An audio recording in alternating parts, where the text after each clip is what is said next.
À présent, nous allons procéder à l'expertise extérieure du véhicule. Dans un premier temps, on va s'attarder sur la face avant. La fixation des phares, des anti-brouillards et de la calandre, voir si aucun élément ne bouge pour déceler d'éventuels chocs. Nous allons procéder maintenant à l'expertise du pneumatique avant à l'aide d'une jauge à pneus électronique qui nous permet de mesurer l'usure du pneu. On vérifie au passage la jante. Maintenant, nous allons ouvrir la porte avant. On vérifie l'état du joint de porte.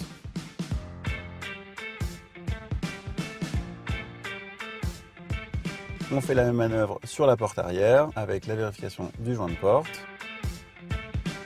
On vérifie ensuite le pneumatique arrière à l'aide toujours de la jauge à pneus électronique.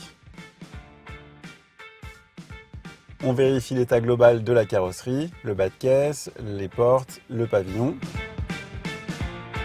Maintenant, nous allons passer sur la face arrière où nous allons procéder à l'ouverture du coffre afin de vérifier s'il s'ouvre correctement. On vérifie l'intérieur du coffre, on vérifie également l'état du pavillon pour s'assurer qu'il ne soit pas grêlé. Sur le deuxième côté, nous allons faire la même manœuvre que sur le premier côté. Maintenant, nous allons ouvrir le capot.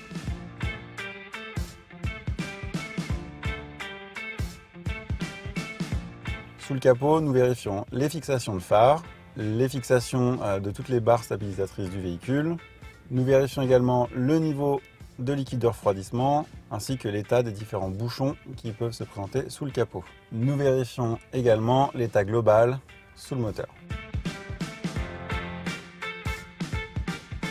Nous allons passer à l'inspection de l'état intérieur du véhicule. On commence par vérifier l'état des sièges. Ensuite, on s'installe au poste de conduite pour vérifier les différents éléments électroniques du véhicule.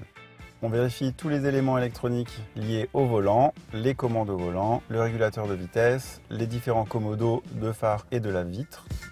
Ensuite, on vérifie la climatisation, on teste qu'elle fasse bien du froid des deux côtés. Maintenant, nous allons passer à la vérification de l'ordinateur de bord, du GPS, de la radio, du Bluetooth. Nous vérifions aussi l'état du rétroviseur intérieur, sa fixation et enfin, on vérifie l'ouverture et la fermeture du toit.